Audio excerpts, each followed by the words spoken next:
we just see everything we just saw?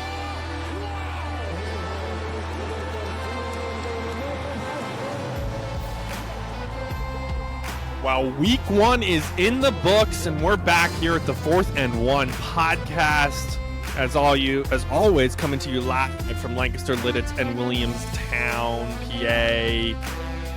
It's your boy, aka.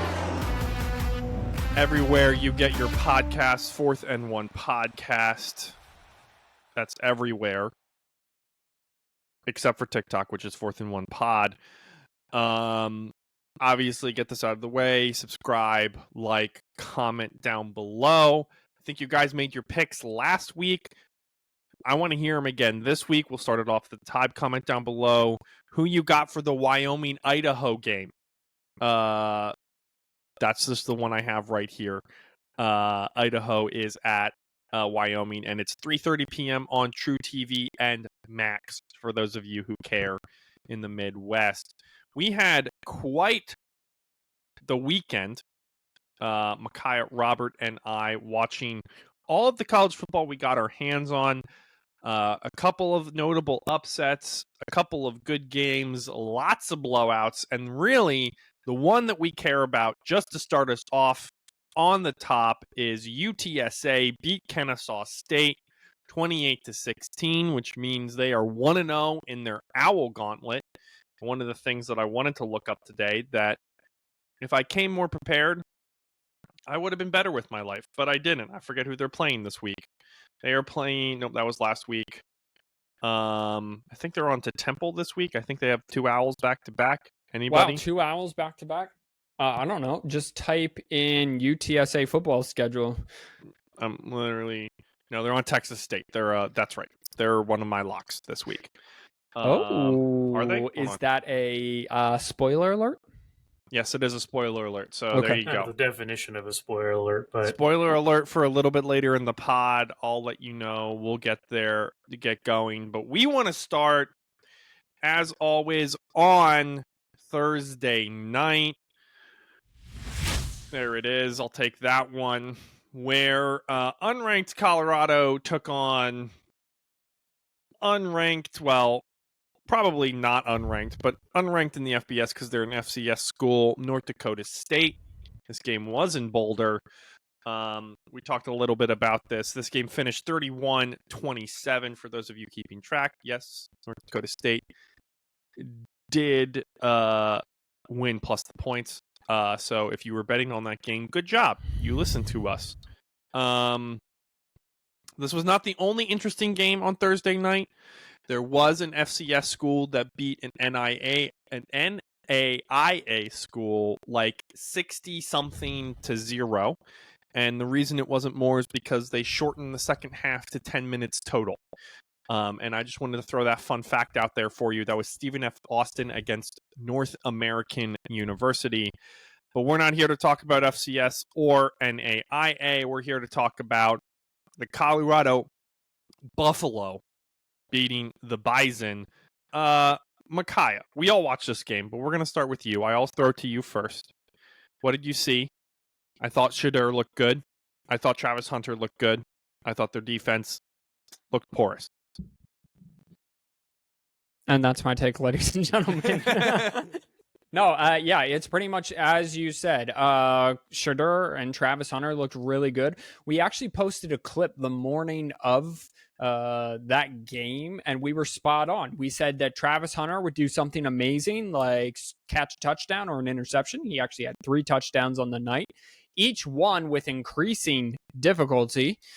And their defense is porous, especially in the secondary off of play action. Their offensive line still cannot produce a rusher, but they are definitely better in pass pro. So hopefully that will help Shedeur kind of down the line, not rack up so many hits. But moving forward, and especially this week against Nebraska, they better find a running game, because Matt Rule and that defensive staff, they will find a way to slow you down airwise. You're not going to throw for almost 450 yards and be pretty much perfect on the night as Shadur was against North Dakota State. They're going to take away your running game or they're going to take away your passing game. They're going to take away Travis, and they're going to try to make you run the football. And that offensive line's got to be better. Robert, what did you see? Micaiah doesn't like their offensive line because he says they didn't produce a rusher. My opinion, their offensive line is leaps and bounds better than what it was last year. He only got sacked, maybe once or twice compared to like the 40 times within 3 games he did. They opened up a lot of holes. I think their real big issue is their running back himself. They have 2 running backs. One ran pretty well and the other one was kind of shaky, but there were a lot of holes that were open. I mean, like Mack truck holes, and either the running back wasn't hitting them or the linebackers were just filling where they were supposed. There was assignment football, which North Dakota State plays very well, at least like the linebackers do, not so much the secondary. The secondary was just about as bad as what Colorado's was.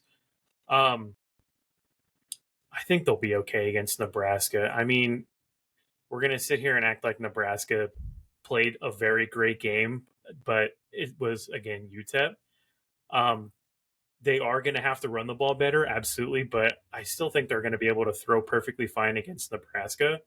It'll be interesting to see how Nebraska plays against a pretty equal team. Like, they're kind of the same team. It's just 2 different styles. We're going to see Raiola actually play against a tougher defense, per se. But Colorado's run defense looked pretty good for what it was worth. I mean, their secondary was awful, but their front 5, they didn't look too bad. Or front 4, where they rushed like 4. Whatever they run. Yeah. Robert, I'll take it. How did your Lord and Savior Dylan Raiola look? Nebraska. I'm trying to find their game. How much they beat UTEP by. I mean, he played good. Like 19 for 27, 238, 2 touchdowns. It's UTEP. It's hard to judge. Like, it's obviously very easy to go and be like, oh, this team's going to be great. And it's like, okay, well, they played either UTEP or these teams that they're just not meant to play against the bigger schools. So that's where I think we'll see this week. You know, he plays a little bit of a tougher defensive line, just not as good secondary. So honestly, it might be a true telling when they play like Illinois or Purdue, a team that they're not great, but they actually have a pretty like sound secondary. Yeah. So just a couple things to keep an eye on to go off Robert's point. Obviously, week 1, very in the 12-team playoff. I think a lot of teams use this as a tune-up week. There were obviously the exceptions to the rules, like Clemson, Georgia, but that was really a tune-up game for Georgia. We'll get into that in a second. But all 3, to just kind of go to show you, all 3 academy schools beat their opponents by 2-digit leads. 2 scores. 2 more than 2 scores too, but also 2 digits, so 10 or plus more points, which is unheard of. That's the type of tune-up games we were doing. Indiana, also keep an eye on Indiana. I'm just going to throw this out there. 31-7 for FIU. I'm interested to see how they move on. But Thursday, the only other game that we cared about on Thursday night was North Carolina, Minnesota. North Carolina, Max Johnson, is that who their quarterback was? Yeah, was injured, out for the season. They did end up beating Minnesota by 2 points. Minnesota looked good in the first half, and the only reason I bring it up is because the Minnesota plus the points was 1.5, is what I got them at, and so that was my first loss of the weekend off of one of my picks. That's all right. The fireworks guy in that game didn't know that they had lost either, so maybe he just really liked to blow stuff up. Maybe. Hey, that's also that's fair too, because who doesn't like to blow things up? Did anybody want to make a comment on any of the Friday night games before we move on to Clemson, Georgia? Nope. Okay, Minnesota didn't think looks like Minnesota. We'll see. I think they looked a little bit. I That was believe a more in Thursday Indiana. night game, not a Friday night game. Yeah, and I He believe specifically asked for Friday. more in Indiana. Listen, just to double check. I don't listen. Oh, I here we don't go. need the attitude from Micaiah today. After I had to sit there while my phone went off, like for 5 minutes straight between you two just crying at each other. Listen, I don't understand what his problem was, but that's fine. That's all it was. Oh man, nothing but a bunch of like McCries over here. McCries. Okay, number 1 Georgia was at home really to number 14 Clemson and absolutely mollywopped them, guys. This game wasn't even close, 34-3. Well, better. Hey, listen, I did better than Georgia in the dynasty, and for that's for sure. we're excited.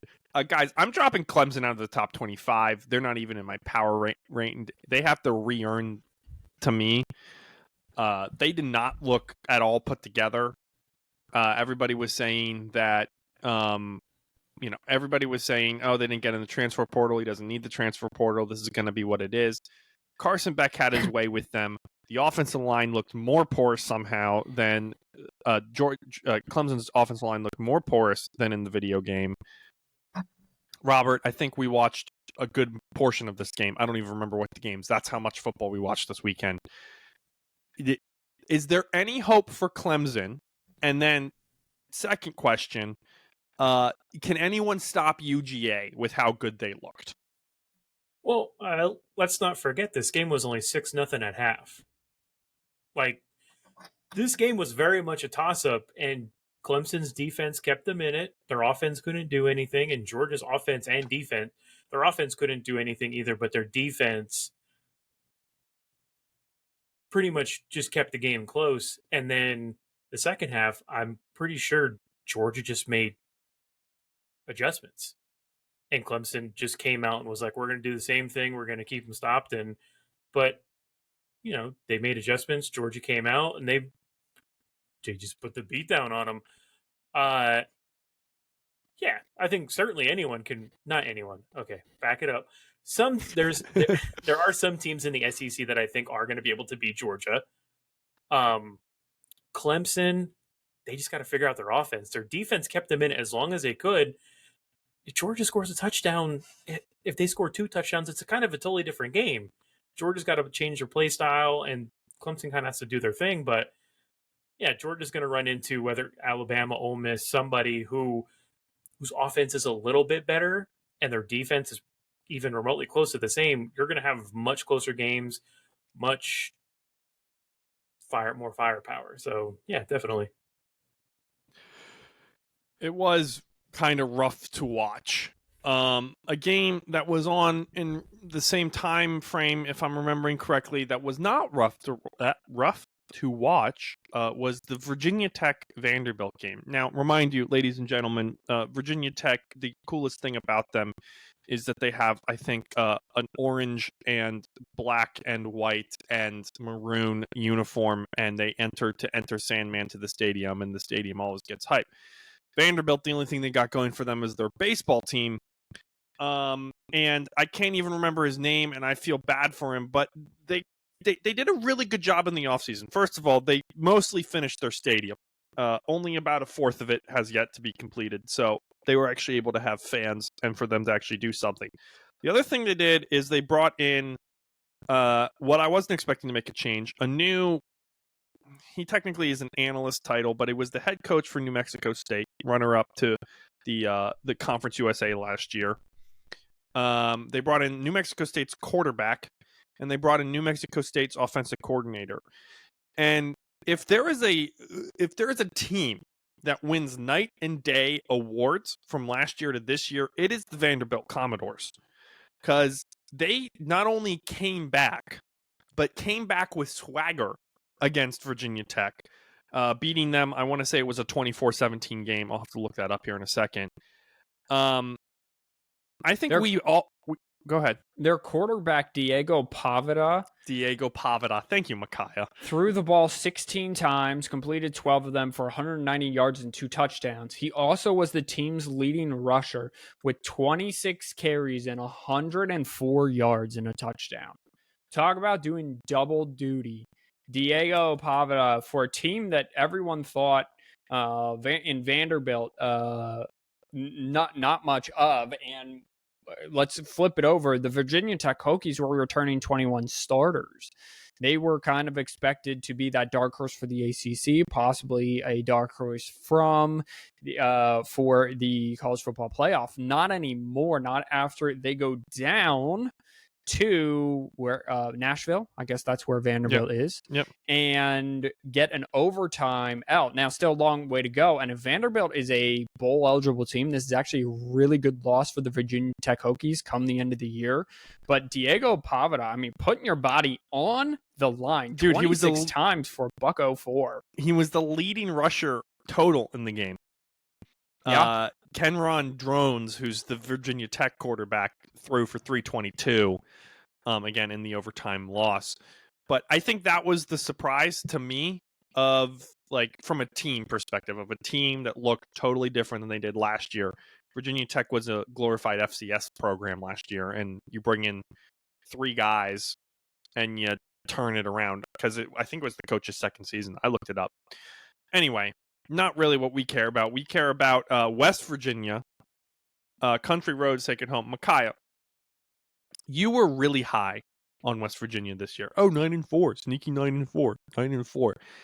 Dude, they couldn't get anything going, and that's when the rain tried to help them in stopping the game for 2 hours. They had a 2-hour break, came out, and did nothing more. Therefore, losing to Penn State. Another L for Simeon. I took the over in the points, but because West Virginia couldn't do anything, they lose to Penn State 12-34. Drew Aller threw for 216, and Nicholas Singleton ran for 114. I think you're missing the bigger point. The bigger point there is the team ran for 222. Whoa. And they produce explosive plays both on the ground and through the air, which was the big missing key for this Penn State team, which was explosivity. That's not a word. I made it up. Cool. On offense. Their defense was great as advertised. West Virginia had total 246 yards of offense, really could not get anything going. They had 2,000 yards backs, which I was really high on from last year. They were both back. They rushed for 85 yards and 2.3 yards a carry. So if their new offensive coordinator that came over from Kansas, his name escapes me right now, and it's super hard to say, if he really has found a way to make Drew Aller and this offense kind of an explosive offense, then Penn State definitely can be vying for the Big Ten title. They get Ohio State at home down the road, and they are definitely in that college football playoff mix. However, I still have to see it from Penn State to believe it. So not until they go up against the big boys on their schedule and win those games will I actually believe that Penn State deserves to be in consideration for a college football playoff. I shouldn't be the one attempting to pronounce this guy's last name. Andy Kontelnicki, something like that. Kontelnicki, yeah, that sounds right. Something like that. 457 total yards, 32 points for the Nittany Lions in their win. Good win for them. I'll give them credit. They looked rough the first half. Most of these teams looked rough. We watched Ohio State blow out Akron 52-6, and for the first half, it did not look good. Will Howard threw for 228 yards. Trayvon Henderson only 65 on the ground. For those of you keeping score, which is none of you, he ran for 3 less yards than Matt Jones, who I'm guessing is actually the Furman running back and not Ole Miss. Nope, he is the Ole Miss running back. Jackson Dart threw for 418 yards in a 76-0 blowout for Ole Miss. And the reason I bring that up is because to me, Furman and Akron are basically the same football team for all I care. And I would expect Ohio State to do better. I don't know, guys. When I watched a lot of the first half of these games, I was expecting them to see the good teams be good, and I just didn't see that. Did you know that Alabama blew out Western Kentucky 63-0? So it's the largest blowout in a coach's first game or whatever, right, in program history. And it was the fourth least amount of points scored in the SEC on Saturday night. Can you believe that? That's amazing. I didn't expect anything else. I actually bet the over, or I bet Ole Miss like minus 41. They're just going to put up buku points this year. They got a lot of good transfers, but they're kind of in the boat as Penn State, Rob, Ole Miss, which is no one's going to believe Ole Miss is it until they actually beat some actually good teams consistently. Yeah, I would have more faith with Ole Miss though, just because I tend to see Ole Miss play bigger teams harder, and like they do score more. They'll score not as many points, but the games are a little closer compared to like when Penn State plays Ohio State and Michigan. It seems like the first quarter of those games are close, and then Ohio State or Michigan kind of just pulls away from them. Except for when like Ole Miss plays Alabama, Alabama just kind of has control of the game the minute the ball is on the tee. But usually, I feel like with Ole Miss, they have to win their big games, obviously. But again, we're not going to know until they play maybe Oklahoma.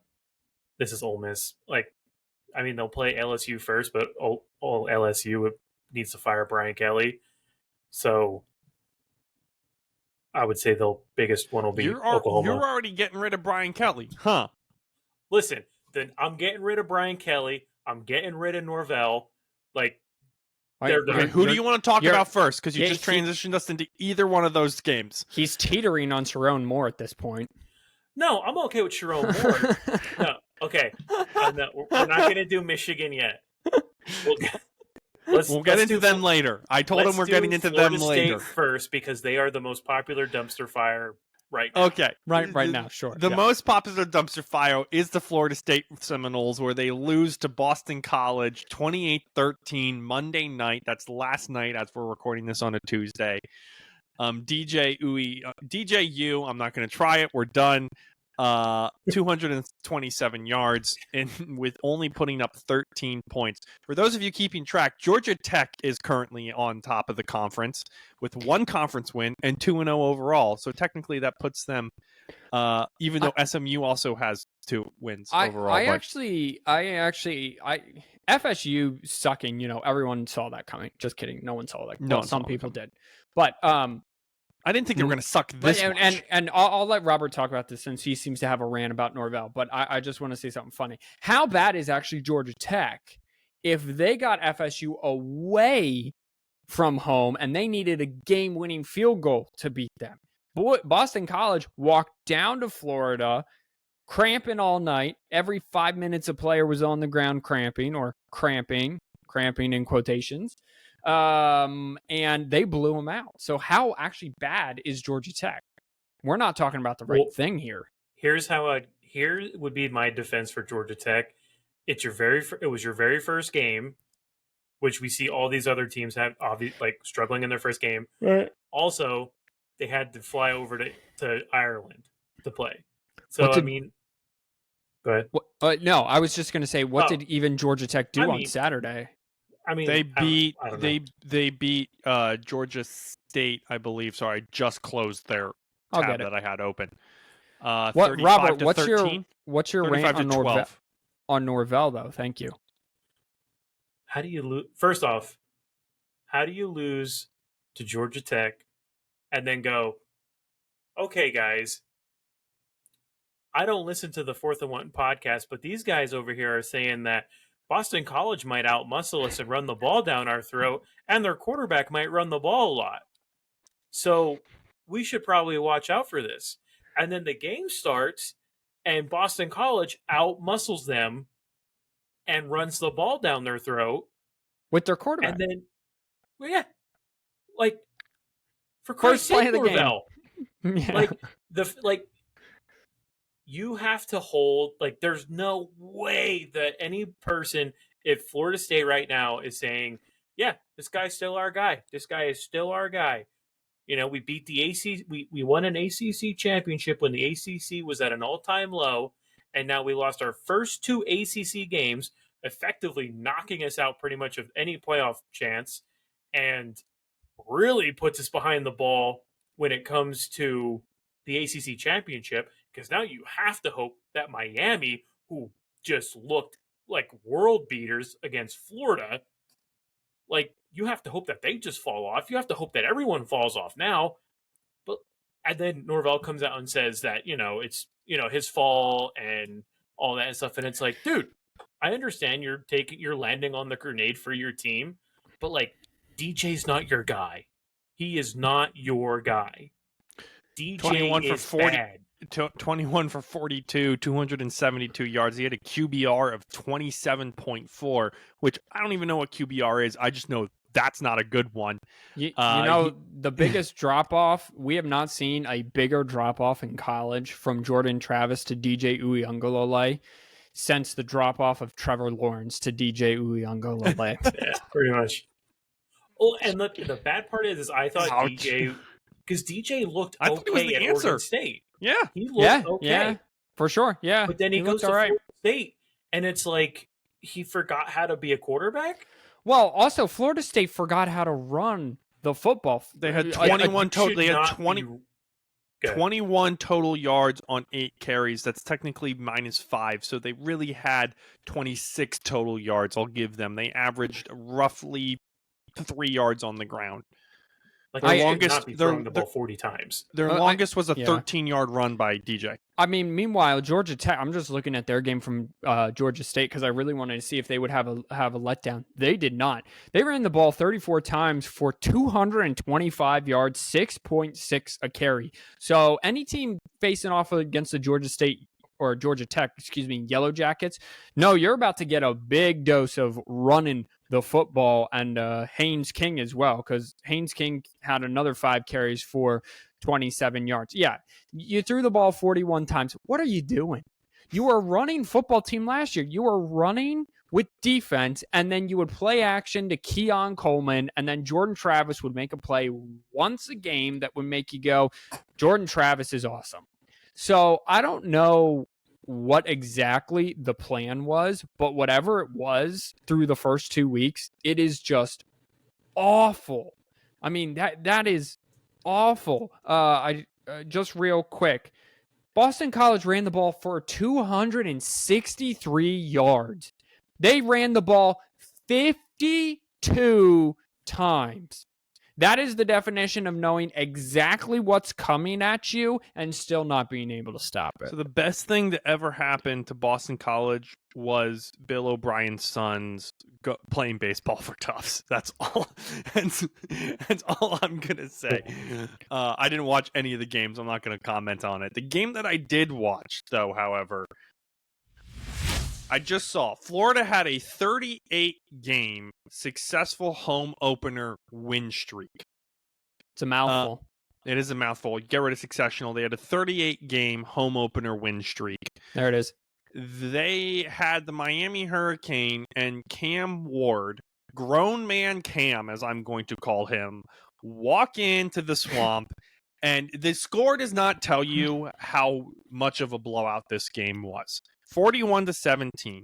Cam Ward went 385 and 3 touchdowns on the day and looked like he was taking a nap and eating a ham sandwich on every throw that he threw. The dude looked more relaxed than a Zen Buddhist in a rainforest. Nice. Guys, I get Miami is much like Ole Miss and whoever else we were saying earlier and kind of needs to show up, improve somebody. Florida looked bad.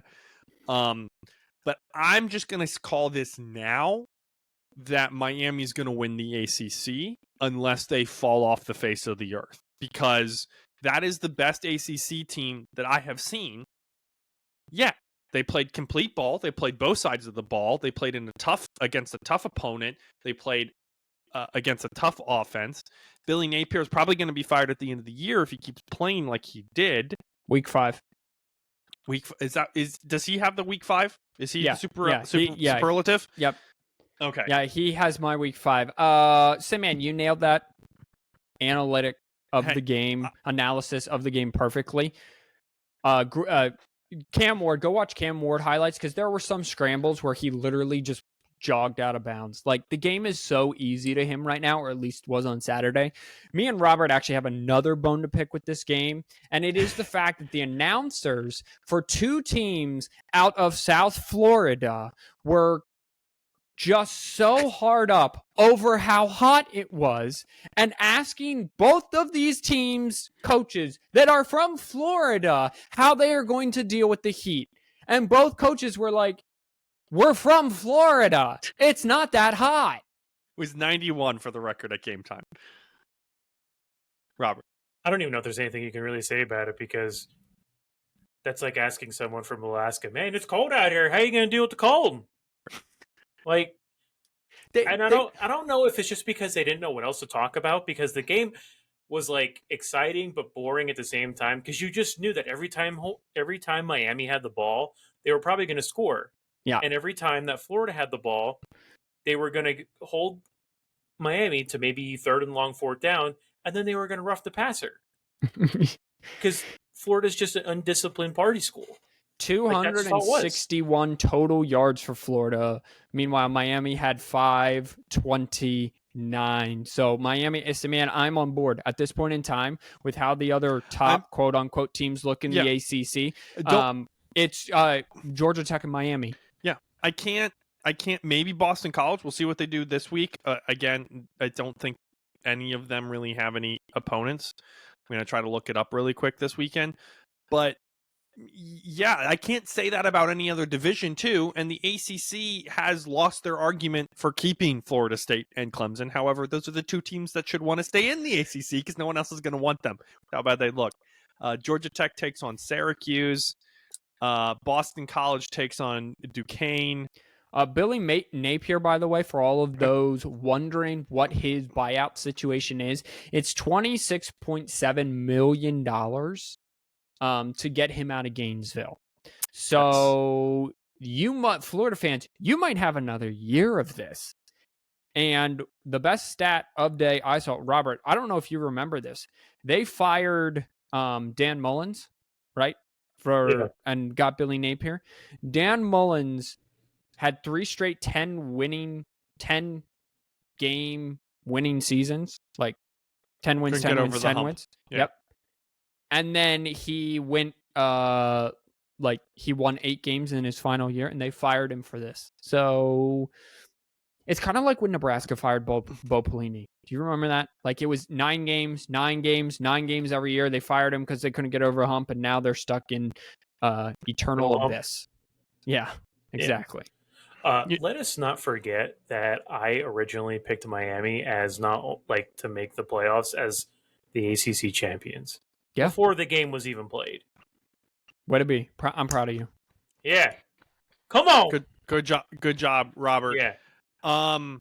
Yeah, Billy Napier, I said that was a great hire back in 2020. It was 2020. My Clemson pick is not looking so hot. Yeah, no, and I can't even tell you what I picked. So yeah, I will take Lance Leipold. You're welcome. That I called that. I said that's a great hire. I'll go 1-1 with my coach's picks. I'll say when I'm wrong. Okay, does it say who I picked? If you didn't write them down, I only wrote down mine. Okay, cool. All right, let's go over to this game was interesting, and I'm going to bounce it over. Sorry, let's bring out the transition. There it is. I don't even remember what time this game was. This is the issue with Saturday and this weekend. There was too much football. It was hard for me to keep track of the games that I cared about. Notre Dame beat Texas A&M 23-13. I felt like this game was close for most of it. I thought we saw. I think this game spoke more of Notre Dame. I think the note that I put in was they have a small chance. Notre Dame has a small chance. They look more complete. I don't know which one of you watched this game more and wants to take a first crack at it. Don't both jump. I mean, doesn't they? Okay, they both kind of look the same as last year, but Texas A&M looks a little better. They're still not at like where they need to be, obviously, but I think Elko's making a considerable difference because the team actually looks like they want to win and are actually playing like they need to win. And Notre Dame is just trying to pick up where they were last year and keep churning. Eventually, they're going like Notre Dame. Eventually, by the end of the season, they're probably going to only have one loss, if not any losses. But I mean, Notre Dame look like Notre Dame. Like they're still not super explosive, but they'll grind you down. And Texas A&M just doesn't have anything explosive yet. Like there's no big game, big breakout guy yet. I really want to see what these two offensive become away from those defenses, because I think everyone recognizes that Notre Dame has a very good defense, especially that secondary, very long and athletic. And then Texas A&M with Mike Elko now at the helm, he's always going to have a great stingy defense. It wasn't anything in terms of stat wise. It's not anything to drop your jaw. It was 356 total yards for Notre Dame to 246. Connor Wegman just didn't quite look comfortable. He was missing wide open throws. Again, he broke his leg 4 games into last year, missed the rest of the season. So this is his first game action back after really just 4 games starting. Again, Simeon, you're right. More impressive on Notre Dame says more about Notre Dame than it does Texas A&M. I just really want to see how these two offenses develop outside of 2 really good defensive-minded head coaches. And if we're still talking about the stagnant of especially Notre Dame's offense in week 6 or 7, yeah, I'm going to be on board that Notre Dame's just kind of more of those fake teams. But let's see how this offensive progresses and see if they can't get any more explosive. We'll find out ish. Notre Dame takes on Northern Illinois, who looks good this season. And Texas A&M takes on McNeese. Both those games at home for those respective schools. Don't lose. Mike Elko, do not lose that game. I'm really more worried about Notre Dame losing their game to Northern Illinois. Let's go to the Heisman Bowl. It was the Las Vegas kickoff on Sunday night. An absolute thriller of a game that I stayed up for to finish. 27-7 on the final play, basically. USC, well, not really. I think it was technically last drive, but USC outlasted LSU. Micaiah, you texted Miller and Moss for Heisman. To be quite frank with you, I think these are the top 2. One of these 2 guys are going to be winning the Heisman this year. Either Miller Moss or what is it? Gus Nussmeier, whatever his name is. Nussmeier. Garrett, and it was a white guy name. I knew it. I mean, I'll go into it, but I said I wasn't going to talk that much. You guys are laughing, Robert. What you got? I'm just laughing because of the white guy name. But I mean, talk about a turnaround for USC. A white man? No! Like this time last year, USC probably would have given up 46, but then probably would have scored like 52 because of how their offense and defense were. I mean, their defense finally looked like they were playing football against an LSU team that equally is physical. It's just whatever happened in that fourth quarter, that final drive for USC, just went bang, bang, bang, bang, bang down the field, handed the ball off. Just, we're going to kick a field goal for the win, whatever. They hand the ball off and he runs straight up the middle for a touchdown. And LSU's just kind of like, meh. But I think there was a targeting right before the last play and the guy got thrown out and they had like a backup safety who was kind of playing in and out and he wasn't in the right position, which ended up being where the running back just ran straight through. But you kind of saw LSU slowly giving up as the game went on. I think it was USC's physicality that just kind of started wearing them down. But I mean, USC kind of almost looked like the most impressive Big Ten team this weekend. They actually played someone tough and they came out, they won. It was a neutral site game.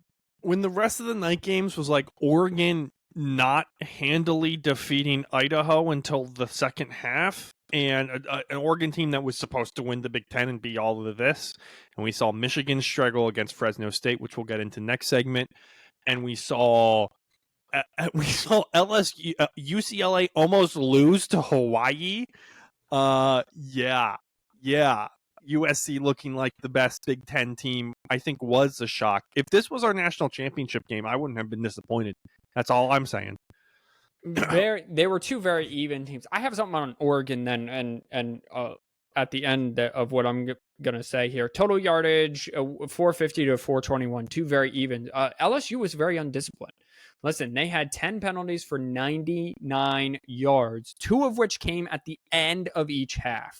If you remember, going back to the first half, USC actually should have already had this game won, because at the end of the first half, after LSU scores a touchdown, Kyron Lacey, I believe that is his name, the LSU wide receiver, he gets a 15-yard celebration penalty. Zachariah Branch gets an excellent return. USC goes bim, boom, bam right down the field to like the 10-yard line. Their field goal kicker misses a chip shot field goal, or they would have been up 23-20 at the end of the game and never even had to go for that game-winning drive. Miller Moss looked fantastic. I did text Miller Moss for Heisman, and then immediately after that, he did something really bad and really stupid, and I said JK. I should have said JK at the end of the game, because he was excellent. 27-36, 378, one touchdown. The only concerning thing for me personally, and it's a mild concern at this point with it only being week 2, is the fact that Lincoln Riley over the last couple of years has gotten away from this running game. When he was at Oklahoma and his first year at SC, he really relied on that running game to wear on teams, and then he would pop big throws over the top. On Sunday night, 22 carries, 72 yards, 3.3 yards. And really last year, it was also pedestrian, and I thought it was Caleb Williams, but now he seems to be really kind of be laying into that air raid system. So it's just something to keep an eye on. Simeon, your note about Oregon struggling. Yes. Yeah. But in point and score only, which I know that is what it matters, but Dylan Gabriel was 41 of 49 for 380 and 2 touchdowns, and Oregon ran the ball for 107. They almost had 500 yards of total offense. Yeah, well, this is to go back on you a little bit, push back a little bit here. Them and Michigan had the same exact game in my head, and what I watched of those games, which was they forgot who they were. They had to dust off the rust. They had to dust off the dust in the first half. And then they figured it out in the second half. They made the adjustments. It's what good coaching does. They make adjustments in the second half, and they finally pull away from you. The ball doesn't lie in Michigan's case. And in this case, Dylan Gabriel does what you would think a 30-year-old dude would do to a bunch of 20-year-olds. So, yeah, I agree with you. But when you have, and I get it, these games weren't necessary. They were tune-up games. It was Fresno State and Idaho. Idaho was in the FBS, and then they dropped down to FCS. They're a good FCS program, don't get me wrong. But when you have a USC going bing, bam, boom, yes, against a tired LSU defense, and you see Georgia absolutely manhandle a team from South Carolina, which I'm going to refer to them now. They'll earn their name back eventually. You kind of look around and go, well, okay, this is the defending national champion, repping. This is who was supposed to win, number 4 overall that everybody had, maybe number 2 in some people's power rankings. And I look and I go, but then there's USC over here doing this. Yeah, they have to prove it. USC's win was more impressive. But what I'm saying is... I'm saying their team looked better, Micaiah. That's what I'm saying. But I'm telling you, I don't think care that's if a fair argument. Dude, if you want to show me week 1 against Idaho, against Fresno State, and I get Michigan does not score 60 points against anyone. That's not what they do. But Oregon does. And you shouldn't be scoring 2 touchdowns a quarter against Idaho. That's not who you are. That's not how you play ball. They held the ball for 40 minutes. Yeah, so you should be scoring at least 21 points a quarter. Not if you're not 21 points a quarter. Sorry, 21 points a half if you're a slow playing team. If you're throwing for 500 yards, I'm sorry, I expect 21 in the first half and probably another 21 or 35 in the second half. In the third quarter, Dan Lanning got too big for his britches and went for it twice in his own end and failed on 4th down. And then Idaho got the score. I'm just saying, I was expecting. Don't judge Oregon yet. Oh, I'm not judging any of these teams by week 1. So this is before we transition except Florida State. Except for Florida State, because it's week 2 for them. Before we get into week 2, this is what I saw. Did anybody else see what seemed like the men left the building for college football, and now we were watching a bunch of kids? Because these games did not look as good as week 1 did last week. And maybe that's just because we had one of the best of all time QB draft classes last year. And maybe that's just we had a really good players, and these were players who had seen a thing or two and got a COVID bye, and we're finally getting the tail end of that and the last stragglers, as what's-his-face from Miami will show. But, like, to me, they just looked pedestrian. A lot of these teams looked, even in a 69-point blowout, a lot of these teams kind of looked a little pedestrian. Was that just me? Well, I think what we're starting to see is teams that aren't together. They're not cohesive teams. What we're seeing are your 10 recruits and a player from Mississippi, a player from Michigan, a player from Oregon. You're seeing all these kids coming together, but they don't know how to play together. Not yet. It honestly won't mesh until like 6, 7, 8 weeks from now. But I think that's what we're seeing. And everyone is like, oh, this team should be really good. And then you have Oregon who plays the way they did.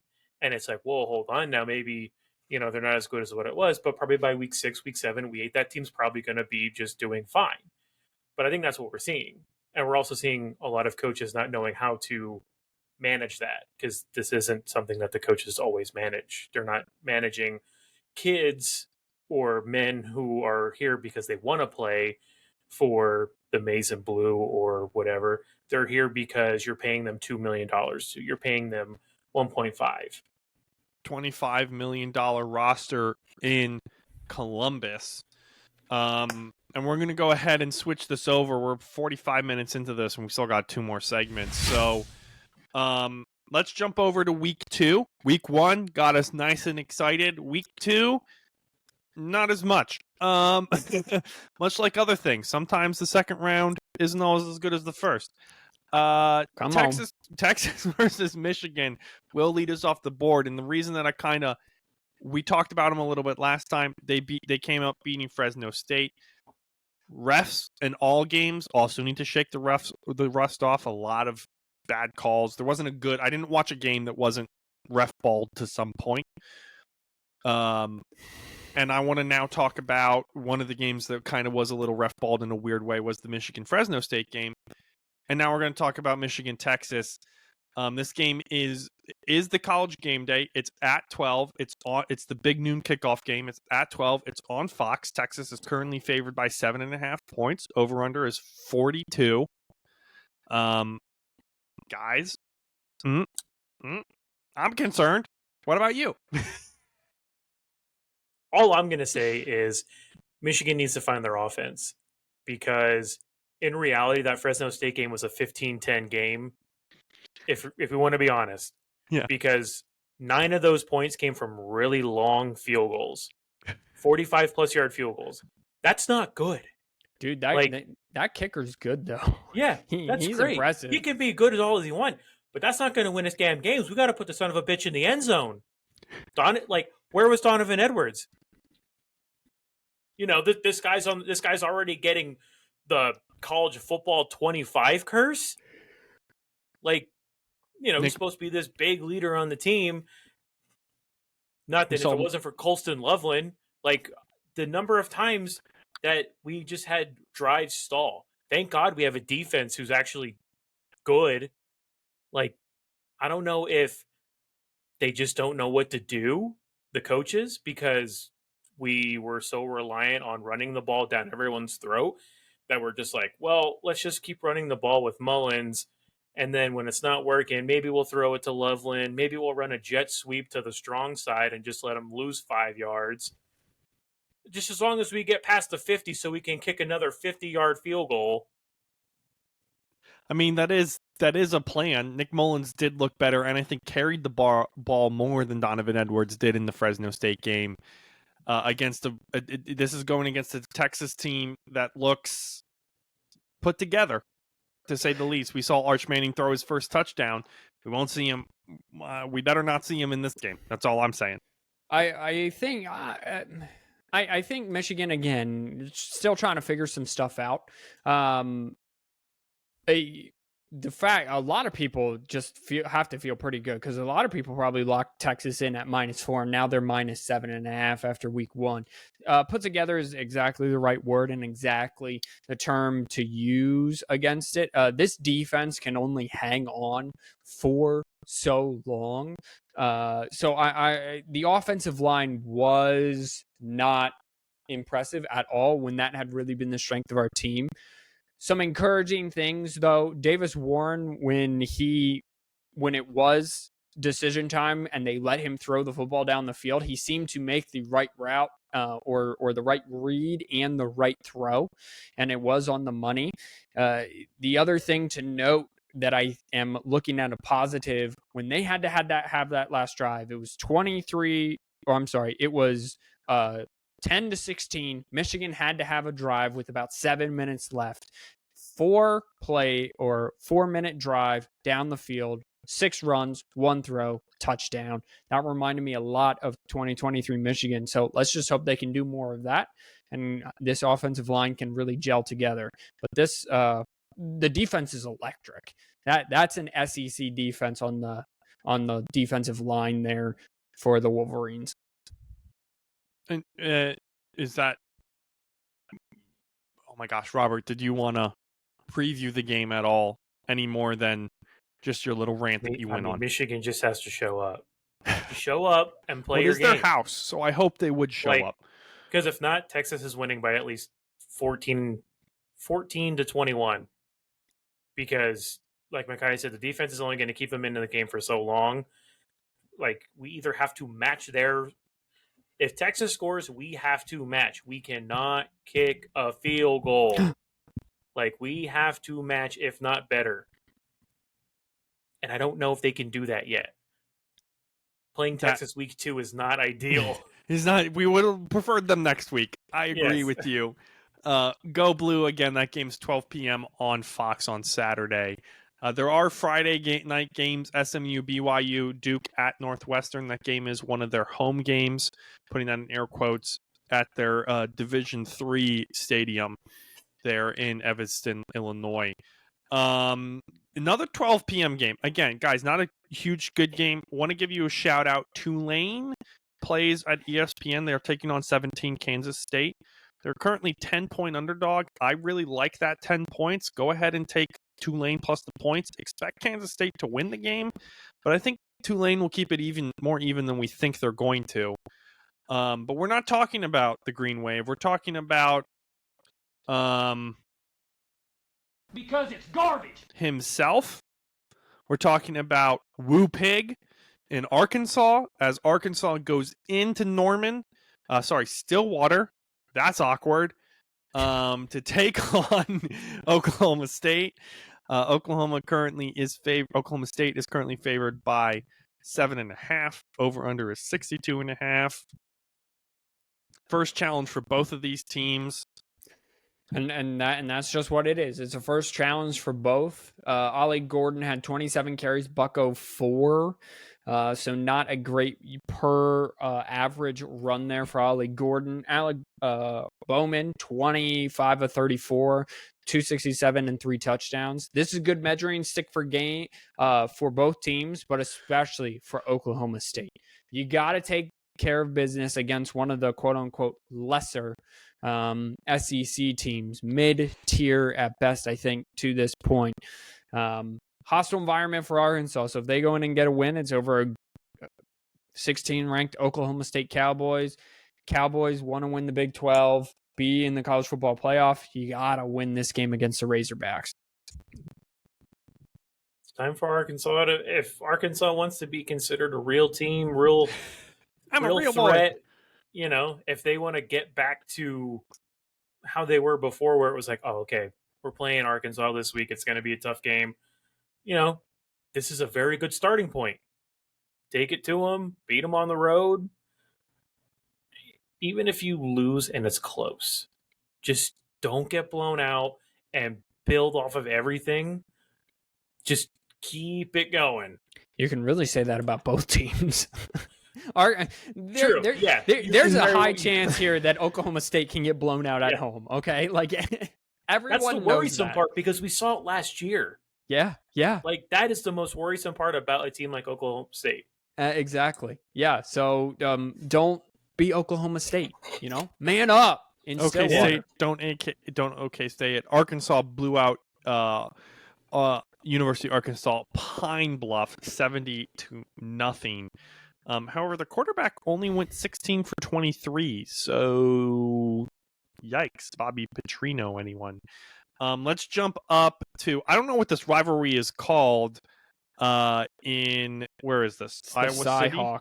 The battle for the Cyhawk. The battle for the Cyhawk. Shout out Micaiah. Thank you very much. It's on CBS, Big Ten on CBS, 3:30 in Kinnick Stadium in Iowa City. Iowa is currently favored by 2.5. Over under is at 35.5. You gonna take that, Micaiah, or? And we'll find out later, Robert.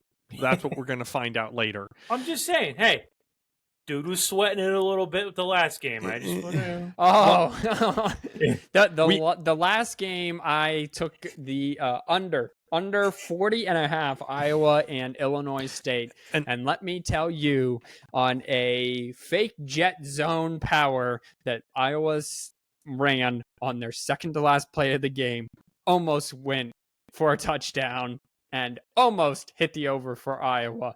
After 13-0 halftime score, I was feeling real good. Woo! Those 34 unanswered really had me sweating on Robert's couch. Do you guys want to talk about the game other than last week's game? At some point, this game will be higher scoring than 4-5, and that's an actual score that could probably happen in this game. This is kind of a game that or a rivalry that no one really talks about. Last year's score was 20-13. Iowa State hasn't won in this rivalry, I want to say, in like 8 years. It's been a hot minute for the Cyclones of Iowa State. Iowa, did they find an offense? Cade McNamara, 21-31, 251, 3 touchdowns. They ran the ball a little bit. That defense is always going to be good. Kind of, ironically enough, from the same state, two very similar teams. Both struggled in the first half with their FCS opponents and then kind of pulled away in the second Iowa half. State won in 2022, but before that it was 2014. So okay, so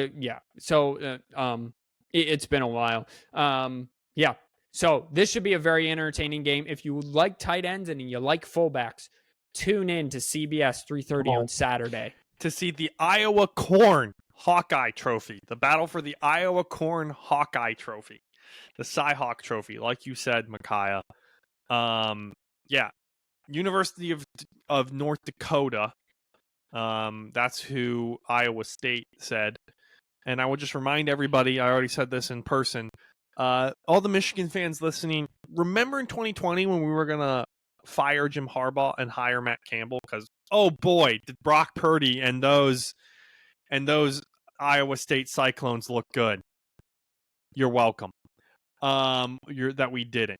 Jumping on again to another big game. Well, at least to Micaiah, it's not the one that I'm interested about, but it's a game. As Micaiah said, it's technically a ranked on rank, so we have to talk about it. It's not Alabama, South Florida. Rematch from last year. Blowout. Take the over. 63.5. Alabama's favored by -31. They're coming for revenge, so go ahead and take that over. The game that we want to talk about, though, and I'm trying to pull it up, is Tennessee, North Carolina State, the Wolfpack. High-flying offense against to me, a mediocre team. Who wants it? Who wants to lead it off? I don't know how Tennessee loses this game. I'll be honest with you. Like, Tennessee, week 1 looked great. Obviously, they were playing a lesser opponent, but they definitely have something at quarterback there. Like, this team looks good. North Carolina State looks like North Carolina State, and that's how they've looked for the past probably decade, where they just kind of mull around inside the top 20, from 24 to 18 is where you find North Carolina State. They win a couple games, then they lose one that they should have won, lost one, then they should have won. Then they win a couple of games, and then they'll randomly beat a good team at the end of the year. But I don't see how Tennessee loses this game. And I don't see how this game is remotely close unless Tennessee has a lot of self-inflicting wounds. Yeah, Rob, I agree. Nico Lavea looked fantastic. 22 of 28, 314, 3 touchdowns. Again, it was Chattanooga. And Western Carolina is who NC State played, and they gave up 21 points. I don't know. The over for this is 60.5. You can probably take it. It's a good bet. I don't think that's anyone's lock. That's a lock. NC State just finds a way to hang around in these games sometimes. And so I think it'll be a 1-score game sometime in the second half to make people tune in and stay up late and stay up for the finish. But Tennessee, this is kind of your first, again, quote unquote, real test for the season. This is a real Power 5 football team. So let's see what Tennessee are made of, because a lot of people had Tennessee as their dark horse for the college football playoff. Oh, shoot. I have a fantasy draft in 10 minutes, so we might be doing two things at once here. Okay, last game. Oh, sorry. That game is a neutral site game technically. It's a home game for NC State, but it's in Bank of America Stadium in Charlotte. Tennessee is currently, the line on them is -8 and over 65.5. Take that lock. Also on 7:30 is on Peacock and NBC is the Buffs of Colorado taking on the Cornhuskers of Nebraska. This game is in Lincoln. Over under is 58.5. Currently, Nebraska's favored by 7.5. This is your Lord and Savior Dylan Raiola's first big matchup here, Robert. What are you thinking? What are you seeing? I mean, if Colorado's deep secondary looks anything like they did against North Dakota State, I mean, he's going to have a field day. But I don't really know how good Nebraska's offensive line is yet, obviously because they played UTEP. So it'll be interesting to see Nebraska's defense against Colorado, because I don't obviously see their defense play that much, because Nebraska's usually never on TV because they haven't been that great, obviously. But boom roasted. Yeah, pretty much. But it should be a very entertaining game, and I have very high anticipation that this is going to end up being a shootout, and this will be one that people are going to talk about for a while. Be like, oh, Shadur versus Raiola, going on. Because what'll also happen is they'll be like, remember when these two programs used to play in the Big 8? Remember when these two programs used to play in the Big 12? Like, then that's how that all starts. And I would love to see Nebraska come out and win this game, though, because that would be a very big, trajectory rocket to the moon for them. This game was a 36-14 game last year. And I expect almost that, but almost reverse. Again, I kind of gave it to you already. Colorado's got to find a running game, or as Robert wants to say, either. Honestly, we're going to find out who's right between me and Robert, whether their offensive line sucks or whether it's their running backs. And that's what we're going to find out Saturday night. One of us is going to be wrong in that terms, and one of us is going to be right. The other we're thing, both wrong. or maybe we're both, and maybe both the running backs and the offensive line are bad. Yes. Maybe we just didn't think about that. No. But they're going to get Colorado better find a way to stop the running game as well.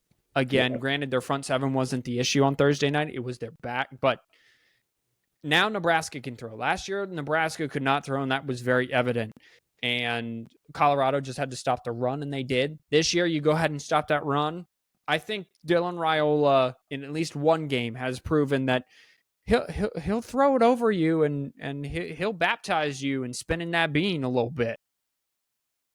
It's going to be fun one way or another. Night game, Lincoln. And it's time to put our money where our mouth is. Well, not really. This is more just straight up picks. It's time to pick the games that we just told you about as they do. We'll make this quick because we got to get our locks in for you. And that one I like taking time on. Texas, Michigan. Robert, who you got? Texas. Micaiah.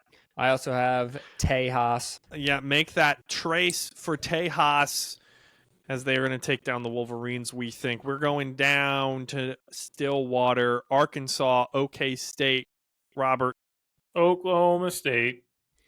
I also have the Pokes at home, showing up and being big boys. I'd like to see them do some. I'd like to see Arkansas do something. Come on, do something. But yeah, I have Oklahoma State too. So far, Michigan and Arkansas are winning. As we go to Iowa City, Yeah, and that's exactly what that means. in Kinnick Stadium, Iowa State versus Iowa. Yeah, I don't know. Robert. I'm going Iowa. I liked what I saw, so I think that Again, a second half team.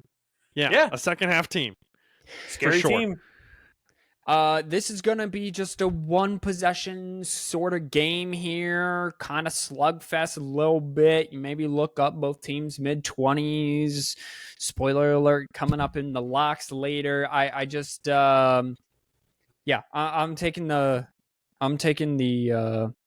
oh my goodness, the Hawkeyes out of Iowa. There it is. I just you about said there. Cyclones of I Iowa. really just want them to crap the bed. And I also don't want to go 3 for 3. But I think it's just too hard. I'm taking Iowa here, at least by a score. And I'm just going to start off Tennessee, easy. I think that it's just going to be too much offense, not enough defense for NC State. Tennessee. I agree. I agree with this. So far, if you're a Wolfpack, a Cyclone, a Cowboy, or a Wolverine, you're sitting pretty, man. Yeah. And I'm feeling we're going to have the same thing. Listen, Travis Hunter should be playing wide receiver full time. Shadur Sanders, if he keeps improving like he did from last year to this year, will be an NFL starting quarterback, in my opinion.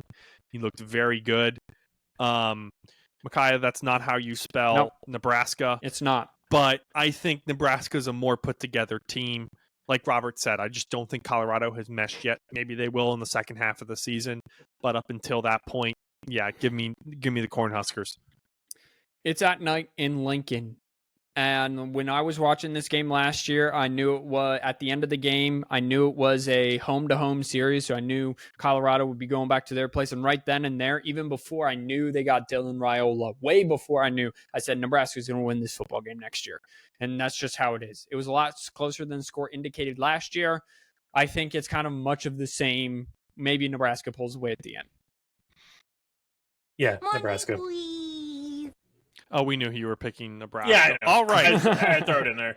Just to keep you guys up in what we're going to call the underwear pick results for those of you who don't remember or didn't listen last week. Me and Robert didn't sign off on this, by the way. The money picks, I've told people, this is now public information, you have to. Good. Okay.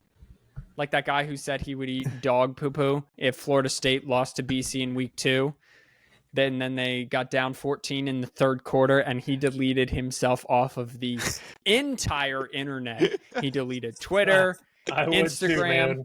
dude, and everyone and then the Barstool guys got a hold of it, so they found his Snapchat and his number off of the internet, and were texting him and was like, "You have to eat poop." And so Barstool is gonna try to make him eat poop. Well, Whoa. more power to them. Spoiler alert, don't agree to things that you don't want to do. But doing the podcast in your underwear isn't as bad, and that's what this would. Currently, Micaiah is in first place. He got 2. Robert 2 and 1. Robert and I are 1 and 2. And for those of you who follow us at 4th and 1 Podcast on Instagram, you already know Kerri is blowing us all out of the water. The 5 picks she hit, all hit. So And that isn't a one-hit wonder, ladies and gentlemen. She'll This do is it again this carryover from last year. yeah. She's excellent, and all she does is see their logo and then just says win or loss. It's amazing. I'm gonna start parlaying these. She is picking the favorites, which does tend to help. But even then, No, her amount of she was like 75% last year. No, yeah, but she's not just picking the favorites. USC underdog said win. Texas A&M was the favorite, loss. I don't know if you guys are going to be able to see this. This is my family league draft. No, it's flashing in you. It starts in 23 seconds. I am luckily the last pick in a snake Well, draft. then you better hurry up, my dude. Listen, I got time. At least 3 of these guys aren't on auto draft and need to be. Okay. Micaiah, you have 5 of them here. Yeah, some you are only need 3. Yeah, some are game time decisions, okay? Are you well, take one of the 5. Yeah. And give tell it to me you. it. All right. Well, I'm going to dip in the bag that Robert dipped in last week, and that was to go against the team that I live and breathe for, and that would be the Michigan Wolverines. Texas is -5.5. I should have grabbed them the minute at halftime when Texas was like -4 at the time, -4 at the time. I'm not saying this is going to be a blowout, but I am going to say it's a 1-score game at halftime. Michigan hangs around, gives their fan hope, and ultimately it's a double-digit loss. So I'm taking Texas minus the 7.5. I think if Michigan hangs around, keeps it close, we're thinking about Michigan very differently, but I could also see this a 2-touchdown and a very awful-looking loss for the Maize and Blue on Saturday. Yeah, I think that's a good pick. Robert, what you got for me? Yeah, we're going to go with the obvious gimme slam dunk. Gimme Tennessee -7.5 against NC State. I would be shocked if they don't win by 21.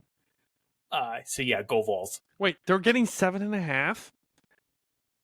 Yeah, they're giving 7.5. They're giving 7.5? Yep. Yeah. Giving. In this case, it's all the same thing. Don't Over even at me. 60.5 though. Go. They're both peep locks, that. in my opinion. Yeah, go peep it. Okay, that's interesting. That's easy. Unlike you guys, I actually picked interesting games that actually matter in the grand scheme of things. Maryland is giving 8.5 points against a Michigan State team that looked like absolute dog water whatever day they played last year. Yes, Maryland did not play any good team, but they looked way better than I expected them to look and are lucky in how their season's going to look. Give me Maryland -8.5 against Michigan State. I guess it would be back to me. We will go with the game that no one will watch, and that is Ohio at University of South Alabama. Here's the deal. When I'm doing my research, I'm just clicking around. I noticed University of South Alabama, they're both 0-1. Ohio played Syracuse, gave up 38 points. University of South Alabama played North Texas and gave up 58. And yet Ohio's the underdog? Get out of here. Give me the Bobcats out of Ohio plus 2.5 for an easy dub. Ohio had their guy transfer. Yeah, Robert, it's you. Okay. Another slam dunk for you. Just trying to keep the roll going here. Yep. Some say roll tide. I say give me Alabama -31 against South Florida. Yeah, Robert, I previewed this for you earlier. 2 back-to-back locks. Robert has got this in the bag. Has this? Both of those are going to fail now. Thank you. Yeah, you're welcome. Yeah, he's going to go State 0 just and upset Tennessee Yeah. and South Florida just 0 lost by 3. Listen, I know that I said I want to take Iowa State and then took Iowa, but I have Iowa State minus 2.5. Iowa minus 2.5 against Iowa State. I think the team's just going to be better from what I saw with Robert's second half team. And that's a field goal. They're going to win by at least a field goal. Watch them win by only 2 points on like a last minute safety or something dumb like that. But give me Iowa minus 2.5. Well, I'm choosing really in between Clemson and App State under 53.5 because nothing about Clemson's offense has me feeling any sort of way. And you know what? 7 points apiece. Yeah. What I'm gonna do is I'm gonna do it. Clemson App State under 53.5. Yikes! I believe in Clemson's defense. I think he's Clemson's at least getting one defense loss. won't let App State score.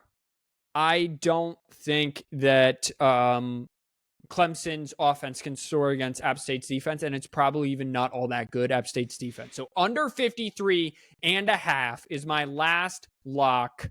I will also do bonus locks on Saturday for anyone who follows on Instagram and TikTok.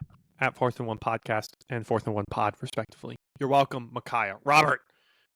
All right. This is the game that no one's going to watch. And I'm going to have to apologize to Heather because I know she's going to be putting up with me while I try and watch these 3 dumpster fire games. But Nevada versus Georgia Southern. What do I know about Georgia Southern?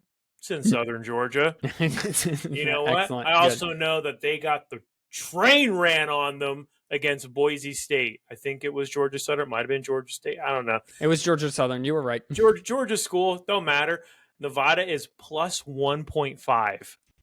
Plus 1.5. Last time I checked, they played a pretty good SMU team. That was a pretty good game. Yeah. Yeah. So give me Nevada plus 1.5. Let's go. Yeah. Wolfpack. Wolfpack. Out of Reno. That's in Nevada. It's hot there. I'm trying to figure out where Georgia Southern is located. Southern Georgia. Just paint it on a map. Oh, there it is. Statesboro, Georgia. Not helpful. Is Southern not really Georgia. in southern Georgia. It's really in eastern Georgia. But, I guess eastern Southeastern Georgia sounds too racist. It's actually in the northeast Georgia. Watch. Anyway, go ahead. No, Simeon. I have it right here. It's in Bullock County. Listen, game no one's gonna watch.